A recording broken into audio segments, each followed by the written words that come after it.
Hello বন্ধুরা, কেমন আছেন? আশা করি ভালো আছেন, আর আমিও ভালোই আছি। তো আপনাদের জন্য আর একটা নিউ ব্লগ।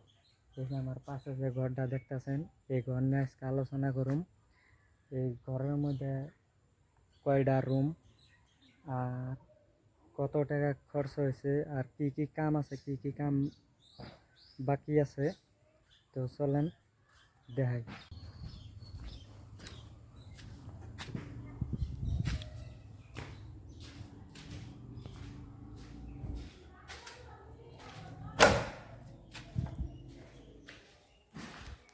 তো বন্ধুরা, প্রথমে এই রুমে থেকে দেখাই।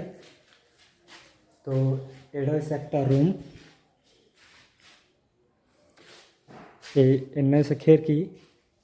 খিড়কি এনে একটাও লাগানিও নাই, ফ্রেম এনে ফিট হয়েছে।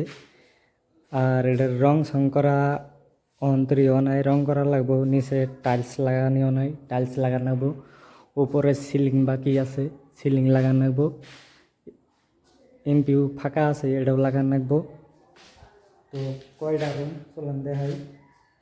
এই একটা রুম, আর এই একটা রুম, দুইটা রুম।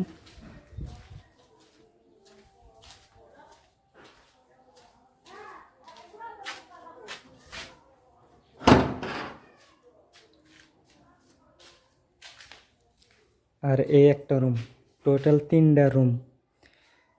এমনি কিছু কামও নাই অন্তরি, বহুত কাম বাকি রয়েছে।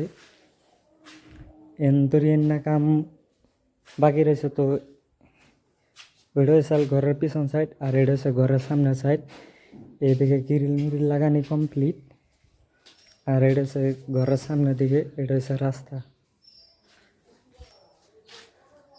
গ্রিল লাগানি কমপ্লিট, এমনি কিছুও নাই।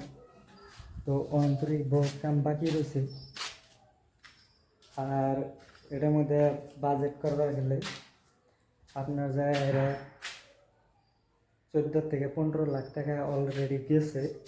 আরও বহুত কাম বাকি রয়েছে, মোটামুটি 15 থেকে 20 লাখ টাকা যাবো এটা।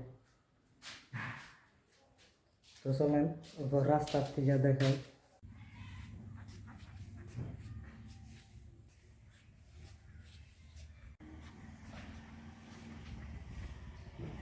দেখেন, রাস্তার থেকে একদম অসাধারণ দেখতে দেখা যায়, দেখতে মজা। সামনে থেকে এটা পুরো ফুল কাম হলে কি মজা লাগবো। তো দেখতে থাকেন। তো এটা হচ্ছে ঘরের পিছন সাইড, দেখতেই আছেন। আর এর আগে যে দেখালাম এটা হচ্ছে সামনের সাইড, আর এটা হচ্ছে পিছন সাইড। তো বন্ধুরা, এই ঘরে দরজা হচ্ছে সাতটা সাতটা দরজা। এনে হচ্ছে এ একটা, এ একটা, এ একটা, আর এই রুমে হচ্ছে একটা। তো এতটুকুই। তো বন্ধুরা, ভিডিওটা ভালো লাগলে দাদা একটা সাবস্ক্রাইব আশা করি করবেন। তো ভালো থাকবেন।